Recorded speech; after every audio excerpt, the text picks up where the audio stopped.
Hello, jirra jirtu hordoftoonni koo keeftiyu akkam jirtu bakka jirtanitti nageenyi keenya isin qaqqabu jecha har'a operational management boqonnaa afraffaa geenyeerraa boqonnaa tokkoffaa haga boqonnaa sadii hojjenneerraa har'a immoo boqonnaa afraffaa quality management and quality control kan jedhu kan ilaallu taachudha.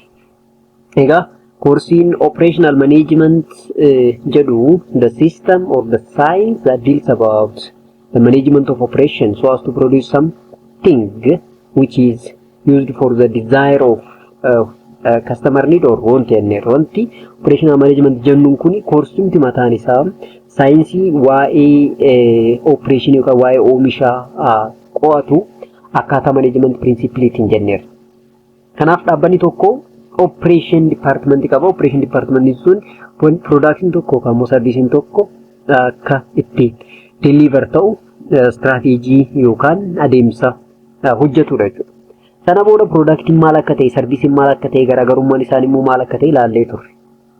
Egaa product tokko oomishuun keenya dura immoo product sana particular design isaa baasu, yes, product design, the product service design kan jedhu boqonnaa sadaffaa irratti ilaalle jechuudha.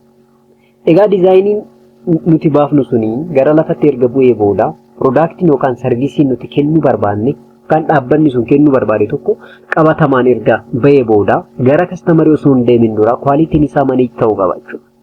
Quality isaa madaalamuu qaba. Maaliif wanti nuti oomishnu tokko quality isaa sirrii hin ta'u taananii kan defective ta'e taananii tokkoffaa customer acceptance isaa gadi bu'a. Lammaffaa dhiibbaan inni customer sanarra geessu immoo guddaa ta'uu danda'a jechuudha.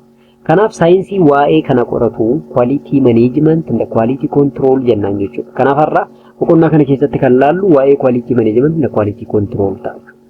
Kanaaf viidiyoon keenya kunis viidiyoo bareedaa, PowerPoint bareedaa wajjin viidiyoon bal'anni viidiyoo xiqqoo garuu kan konseptii guddaa qabdu waliin barannaa. Kana gochuuf warri chaanalii keenya haaraa taatan ammas chaanalii kana subscribe gochuun barattoota afaan Oromootiin barachuu barbaadan hedduu bira akka qabu immoo viidiyoo keenya share gochuu akka hin daganne jenna.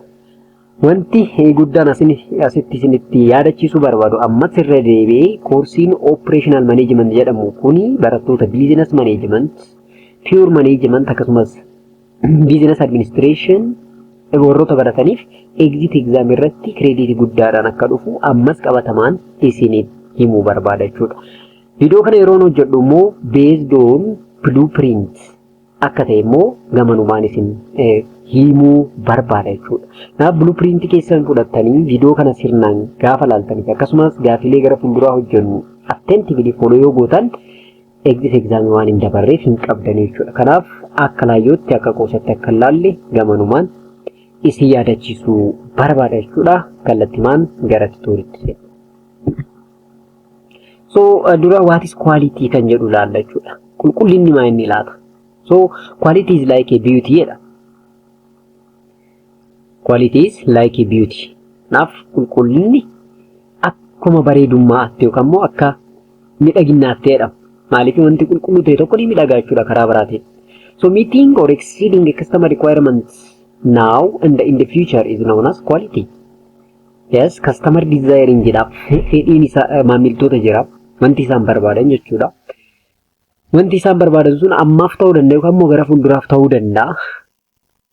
Kanaaf wanti nuti oomishnu suni fedhii ammaa fi fedhii gara fuulduraa kastamarota yookaan maamiltoota keenya kan guutu taanaan quality jennaan jechuudha. So quality is nothing, it is meeting and exceeding customer requirement now and in the future. Exceeding gaafa jedhu even isaan kan barbaadan caalaa waan isaanitti tolu yookaan immoo isaanitti miidhagu ta'uu qaba jechuudha. So quality is totality of the feature and the characteristics of the product or service that bears on its ability to satisfy a given needs. Kanaaf wantoonni featurein isaa yookaan immoo characteristicsin isaa ta'uu danda'a. Product ta'uu danda'a, service ta'uu danda'a. Dandeettii satisfactionii customerii keenyaaf kennu sanaan wisa isaati quality jennaan jechuudha. Quality jechuun isa kana jechuudha gabaabumatti. So fitness for use jedha. Fitness for use gaafa jennu fakkeenyaaf customer perspectiveedhaan gaafa laallu quality karaa customer perspective ilaalcha maamiltoonni product keenyaaf qabaniin gaafa laallu fakkeenyaaf fitness for use. Fitness for use gaafa jennu productiin nuti oomishne suni productii isaan barbaadan yookaan immoo fedhii isaan barbaadaniif kan ooludha moo kan hin oolledha. Kan oolu ta'uu qaba dirqama jechuudha. Qualitative jechuudha. So how well product or service does what it is supposed to do.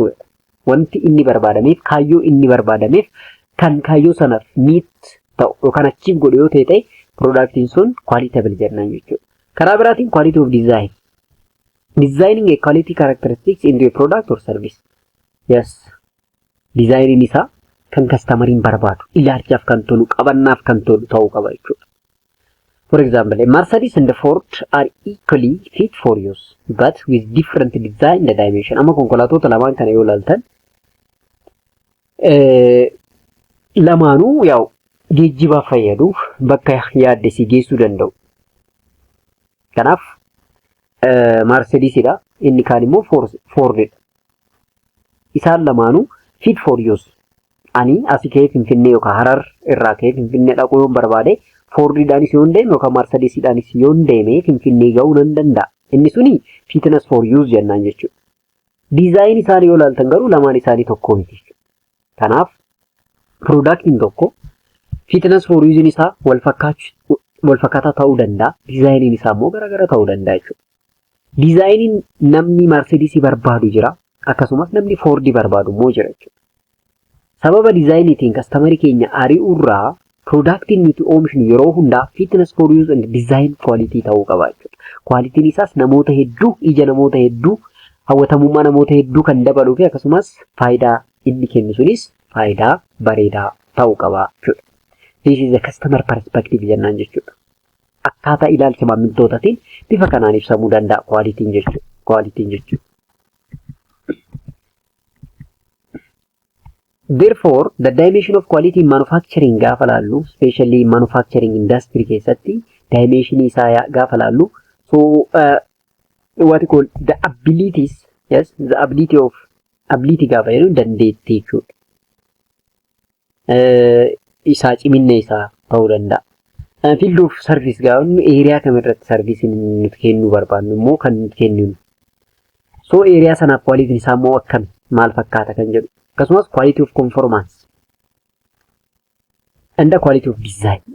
So this is the dimension of quality, especially in manufacturing industry. Manufacturing industry rather than service industry, manufacturing industry keessatti isaanan afran kana akka dimension of quality ilaalla jechuudha. Quality of design gaafa jennu determined before the product is produced. Design kan ba'u dura osoo productichi hin oomishamne yookaan immoo mass productiin isaa osoo hin oomishamne asun dura laalleerra. Erga dizaayinii ba'ee booda prototype isaa hojjenna. Prototype isaa immoo test goona. Egaa kastaamaroonni akkaataa barbaadaniin dizaayinii sana kan jaallatan ta'e taanani gara mass productionitti seena. Sila kana ta'eefu quality dizaayinii yeroo hundaa before productionitti bifa productiin sun osoo hin bahinii dura jechuudha kan inni beekamu yookaan immoo kan dizaayinii isaa bahu. Akkasumas determined by the market research and translate the wish of customer into specification. Wish gaafa jennu fakkeenyaaf konkolaataa dizaayinii akkanaa qabu. Teessoo dizaayinii isaa akkana ta'e. Mana dizaayinii isaa kana fakkaatu osoo ijaare jennee yaadna namni yookaan immoo kastamariin tokko jechuudha. Kanaaf wish sana gara dhugoomsutti deemna jechuudha. By using design. Quality of conformance, producing the product that meets specification. Conformance gaafa jennu confirmation jechuudha. Product ati barbaaddu akkaataa specification ati barbaadduudhaan jiraa'e. Fakkeenyaaf namni televizyinii bitu tokko televizyiniin suni wifi fudhachuu qaba. Akkasumas internet keebilii fudhachuu qaba. Normally akkasumas flashii fudhachuu qaba. Yes. Isaanan kunniin even double screen ta'uu qaba. Full HD ta'uu qaba. Isaanan kun nama fakkeenyaaf specification ani TV yeroo bitu yookaan immoo televizyinii bituudhaaf baaseedha jechuudha. Kanaaf deemee isaanan kanniin guututti televizyinii specification ani baase kana guutee kan argamu taanaan televizyiniin sun yookaan wantoonni ani baasisu maal jedhamu quality of conformance jennaan jechuudha. Quality of conformance or quality of conformity jechuun isa kana ilaallata jechuudha. Inni bira ability dha. Ability gaafa jennu availability, continuity of service to customers. Akkasumas reliability, length of time that product can be used before it fails. Production to oomishne expire date qabaachuu danda'a.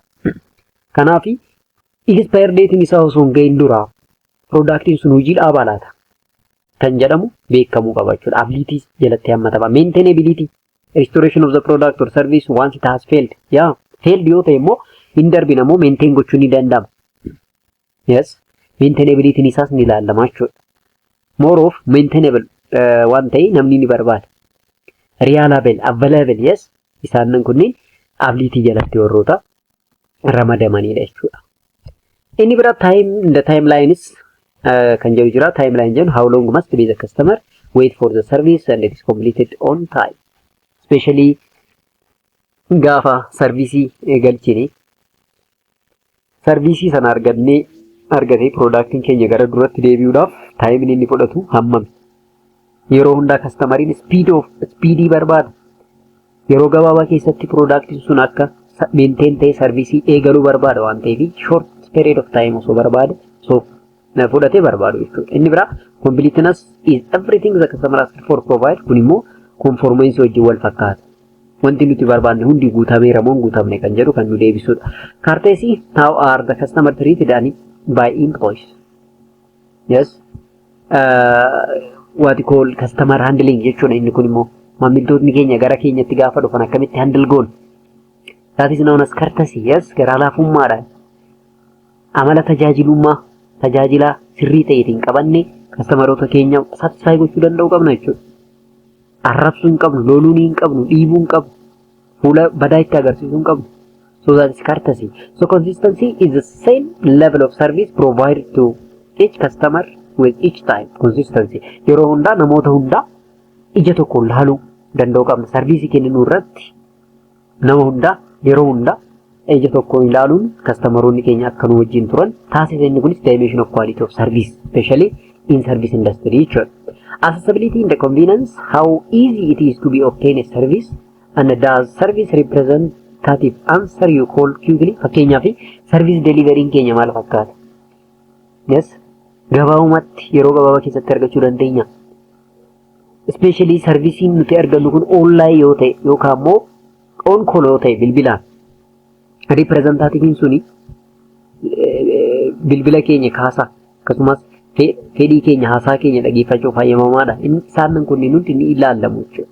Accuracy, is the service performed right every time? Is your bank or a credit card statement correct every month? Isaan kunniin almost faulty free service jechuudha gabaabumatti. Responsiveness, how well does the company react to unusual situations and how well is the telephone operator able to respond to the customer question jedha. Inni responsiveness yeroo jennu actually WhatsApp deebii nuti customeroota keenyaaf deebisnu receptioning keenya akkaataa customeroota keenya ittiin simattu baay'ee murteessaadha jechuudha. Especially in service industry fuulli gaariin baay'ee murteessaadha jechuudha. Yes, fuulli gaariin nyaata gaarii ni caalaa waan jedhu beekuu qabna jechuudha, especially service industry keessatti. Meaning of quality, producer's perspective, akkaataa nammareefu almost service perspective dhaan laallee producer or product perspective dhaan gaafa laallu immoo akkuma reefu dubbanne quality of conformance. Making sure the product or service is produced according to the design. Design isaa, specification isaa, akkaataa barbaannuun jiramoo hin jiru kan jedhu adda baasuu baay'ee barbaachisaadha. If the hotel room is not,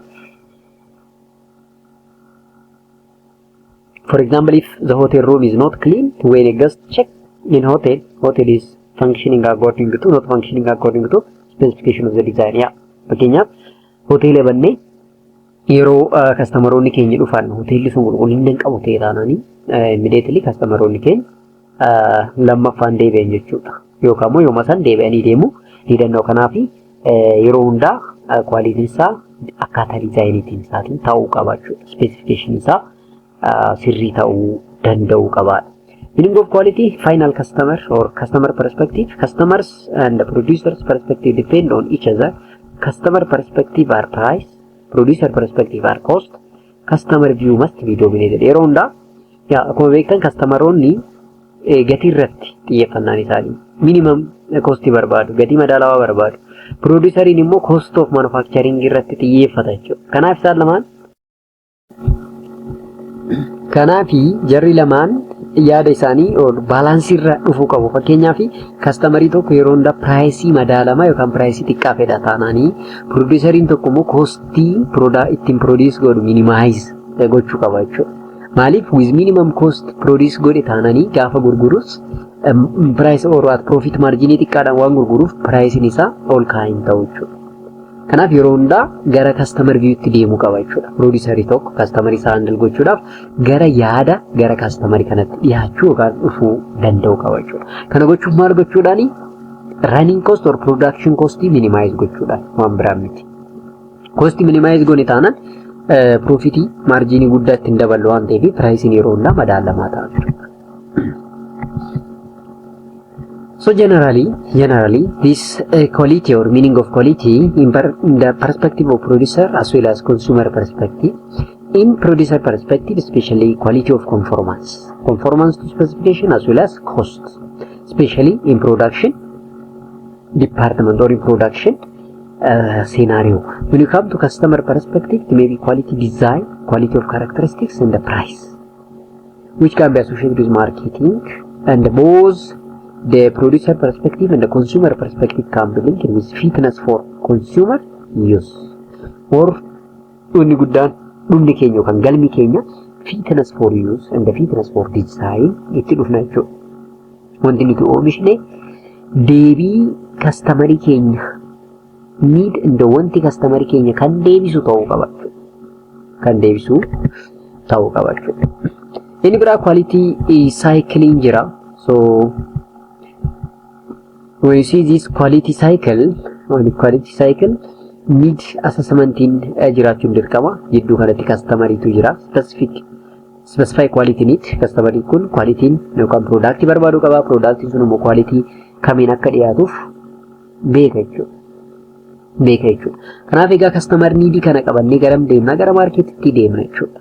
Marketing can interpret customer need works with customer to design product for fit operation. Naaf gara magaalatti deemnee riisarchii goonaaf riisarchii keenya irratti dippeend taanee wanti kastamarii barbaadu sana dizaayin gochuutti kaana jechuudha. Operationidha. Now we can interpret more to engineering perspective. Amma customer need kana more engineering perspective itti design interpret gochuu danda'u qabna. We can define design concept, prepare specification, define quality characteristics and so on. Sannan kanneen define goona with engineering perspective. Sana booda kallattimaan gara operation itti deemna. Operationiin sun immoo productii yookaan servicii sana maal gochuudha? Produce gochuudha jechuudha. Akkaataa quality akkaataa design dura analyze gooniiti jechuudha. So quality control plan and monitor the quality of the product. Naaf quality isaa eegamee ta'e taananii quality sun bifa standardii kaa'amee ta'e taananii kallattimaan product sana fuunee gara kastamariitti geessina. Kastamariin kun immoo product keenya fudhachuutiin undesired need and wanti isaa satisfied godha jechuudha. Utility render keessaa godha jechuudha. So this is the quality cycle. Kanaaf ka'umsi keenya kastamariidha, dhumni keenyas kastamariidha jechuudha.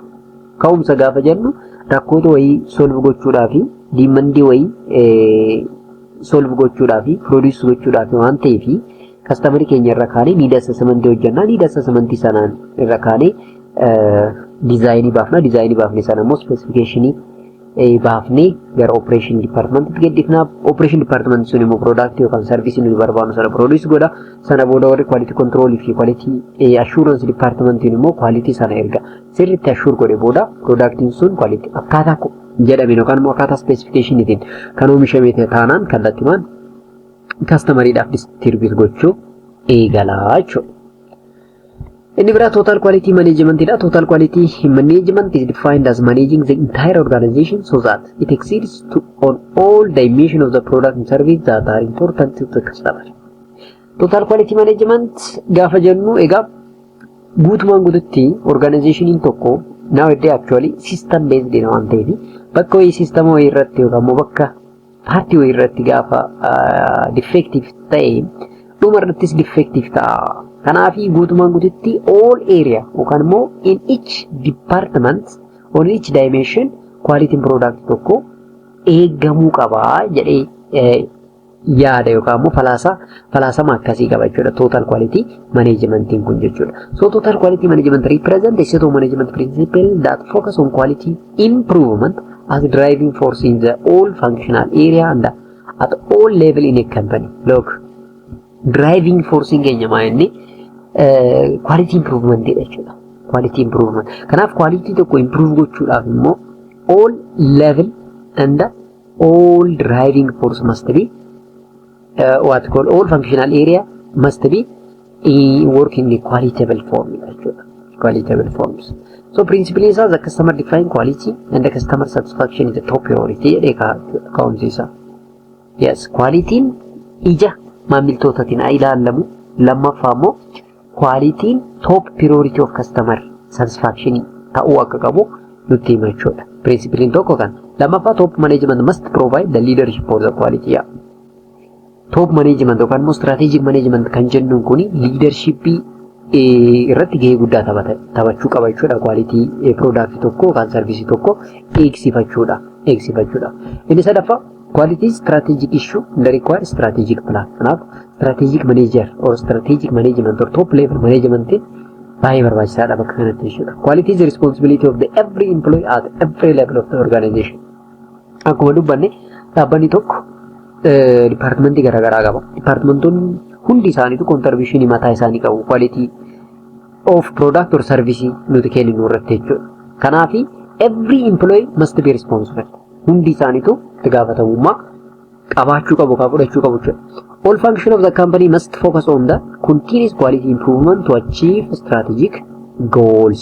And the quality problem are solved through cooperation among employee and management. Collaboration in jiraachuu qabu. Quality way bakka way defective ta'e taanaan sirreessuudhaafis employee akkasumas management collaboratively waliin hojjechuu danda'u qabu jechuudha.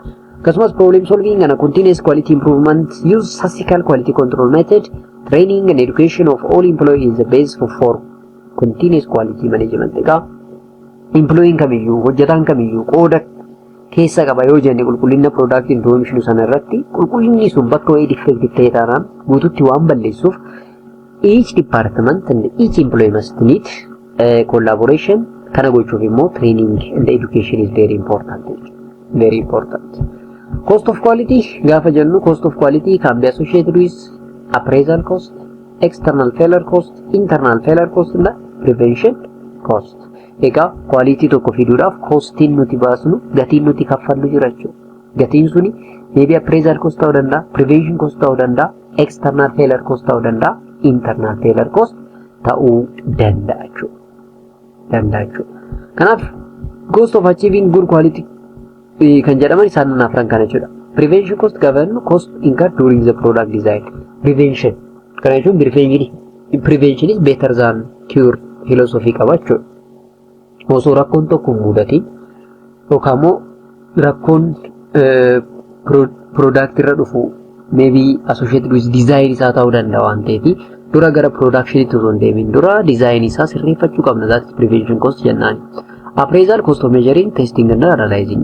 Wanti tokko ergoon prototype isaa oomishamee booda testing hin jira, experiment hin jira. Kanaaf analyze gochuun jira. Isa sanaaf cost hin bahu appraisal cost jennaan jechuudha.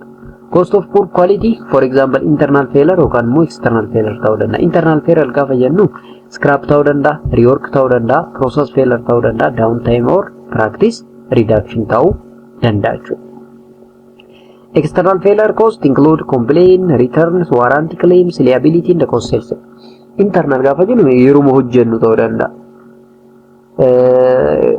Price reduction irraa dhufuu danda'a. External kan jennu kun garuu product keenya erga magaalaa irra beetu booda maybe complaining garaagaraa jiraachuu danda'a.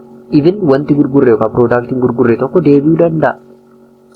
Akkasumas garantii kennuu dandeenya waan ta'eef garantii sanaaf claiming garaagaraa nutti jiraachuu danda'a. Akkasumas product sana kan oomishne liability ta'uu danda'a. Gurgurtaa dhabuutiin ta'uu danda'a. Isaan kunneen external failure cost jennaani. Generally internal failure cost and external failure cost can be associated with cost of poor quality irraa warroota dhufanidha jechuudha.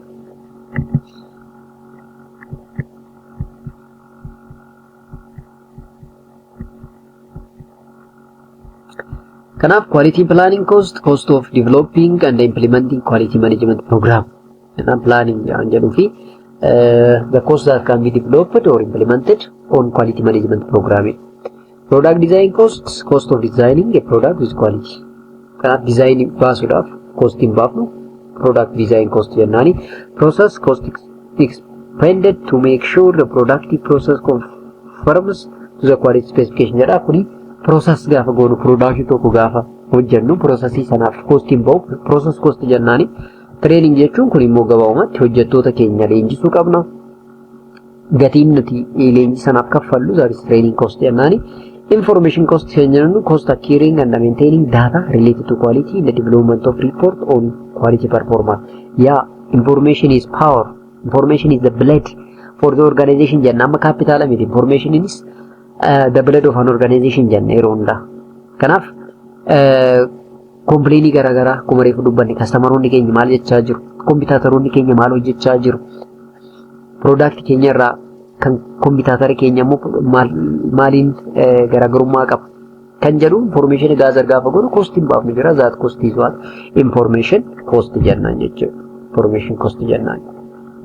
Appraisal jalatti maybe inspection, the testing cost, test of equipment cost and operator cost ta'uu danda'a. Inspection, the testing gaafa jennu the cost of testing and inspecting materials, parts, product at various stage and at the end of the process. Even raw material keenya test gochuu dandeenya. Accessory way test gochuu, party way test gochuu sanaaf gatiin kaffalamu jira. Akkasumas dhumarratti erga product tokko produce goone booda quality isaa test gochuu dandeenya. That is end process testing kanniiniif gatiin ba'u jira jechuudha. Test equipment cost of maintaining equipment used in the testing quality characteristics. Meeshaadhaan quality isaa yoo check goone meeshaan sun immoo maintenance barbaada. Maintenance costiin sunis madaalamuu yookaan ilaalamuu qaba. Operator cost of time spent by operator to gather data for testing product quality, to make equipment adjustment to maintain quality, and to stop work to assess quality. So this is known as operator cost jennaan jechuudha kan immoo.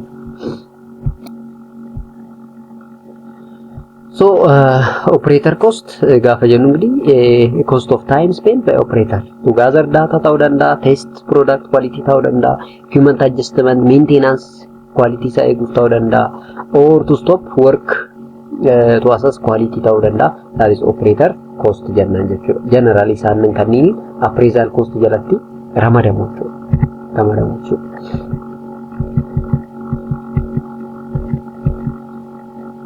So internal failure cost gaafa jennu scrap cost fakkeenyaaf cost of poor quality product that must be discarded including labor, material or indirect cost. Isa kanaan that is internal failure cost jennaan jechuudha. Poor quality productiin tu oomishne poor quality ta'e taanani productiin sun aga sadarkaa discarding kan gatamuu ga'e taanaan gatii guddaa nu kaffalchiisa jechuudha. Inni biraa rework cost fakkeenyaaf cost of fixing defective product to confirm quality specification. Productiin tu oomishne specification sana gaafa madaalamu hin guunne ta'e taanani irra deebinee hojjennu waan ta'eef sunis gatii nu kaffalchiisa. Process failure cost of determining why production process is producing poor quality product. Inni kunis cost jechuudha. Process downtime cost of shutting down productive process to fix problem. Fakkeenyaaf rakkoon tokko gaafa uumame processii sana cufneeti kan itti hojjennu faultii sana sirreessuudhaaf jechuudha. Kanaaf inni suni cost nu kaffalchiisa jechuudha. And also price downgrading cost of discounting poor quality product, that is selling product as secondhand. Kana jechuun productiin keenya quality isaa gadi bu'e taananii gatii isaas gadi buusnee of keessaa baasuu dandeenya yookaan gurguruu dandeenya. Kanaaf sababa sanaaf gatii nuti gadi buusnu sun price downgrading cost jedha. Kunis internal failure cost jechuudha. External gaafa jennu customer complaint cost fakkeenyaaf customer keenya product keenya erga dhandhame yookaan erga fudhate erga biite erga fayyadame booda customer satisfaction hin kennineef ta'e taanee complaining garagaraa nutti dhufuu danda'a. Sababa kanaaf quality keenya deebisuudhaaf immoo poor quality sana fooyyeffachuudhaaf gatiin baafnu complaint cost jennaan jechuudha. Inni biraa product return cost dha. Productiin keenya fakkeenyaaf harka maamiltoota keenya erga ga'ee booda quality isaa ilaalanii nutti deebisuu danda'u. Productiin deebi'e sun gatiin itti gurguramu gadi bu'aadha waan ta'eef sunis gatii nu kaffalchiisa. Warranty claim cost akkuma reefu dubbanne productii keenyaaf guarantee yookaan warranty kennina ta'e taananii namni productii keenya fudhate sun immoo productii keenya irratti maybe defect yoo argate guarantee nu gaafata. Inni sunis cost guddaadha. Product liability cost, litigation cost resulting from product liability in the customer injury and the loss sales cost incurred because of customer are dissatisfied with poor quality product and do not make additional purchase. Yeah. Hammi bitu customerota gadi bu'aa gaafa deeme gurgurtaadha jechuudha productiin keenya nama bituudha jechuudha. Inni sun immoo gatii guddaa anu kaffalchiisa. Inni kunis external failure cost jennee ramaduu dandeenya jechuudha. So designing of quality control systems or process and the internal customer are there. Critical point and the guideline in identifying the steps in designing quality control. Now quality controlling kuni design gochuudhaaf step mataa isaa qaban jalqaba critical point identify gochuudha. Lammaffaa decide the type of measurement. Variable versus attributes. Sadaffaan decide on the amount of inspection to be used. And the fourth one is decide who should do the inspection. So inspection hojjetama taanaan product keenya irratti eenyutu inspection sana hojjeta kan jedhu akkasumas measurement type variable and attributes adda baafnee beekuu danda'u qabna. Inni kun stepota design of quality control system jechuudha. So the basic assumption of process quality control is every process has random variation in it and the production process are not usually found in state of control. The state of control is what does it mean jedha. So kana jechuudha basic assumption of process quality control tokkoffaa every process have random variation garaagarummaan jira dirqama processii kamiin keessattuu variabiliin yookaan garaagarummaan mul'achuu isaa dirqama jechuudha. Akkasumas production process are not usually found in the state of control jedha. State of control hundi production processing keenya guutumaan guututti control gochuu dhabuu dandeenya jechuudha. Nu harka ba'uu danda'a, faultiin uumamuu danda'a waan ta'eef state of controlling keenya yeroo hundaa qabatama yookaan immoo dhaabbata ta'uu dhabuu danda'a jechuudha. Dhaabbata ta'uu dhabuu danda'a jechuudha. Process unit control chart gaafa ilaallu upper control limit, central line and lower control limit qaba. Average standard deviation plus 3 or average plus standard 3 standard deviation, quality measurement inni kun central jechuudha. Central upper gaafa jennu average plus standard deviation, lower gaafa jennu immoo average minus 3 of standard deviation jennee akkasitti process control chart keenya draw gochuu ni dandeenya jechuudha.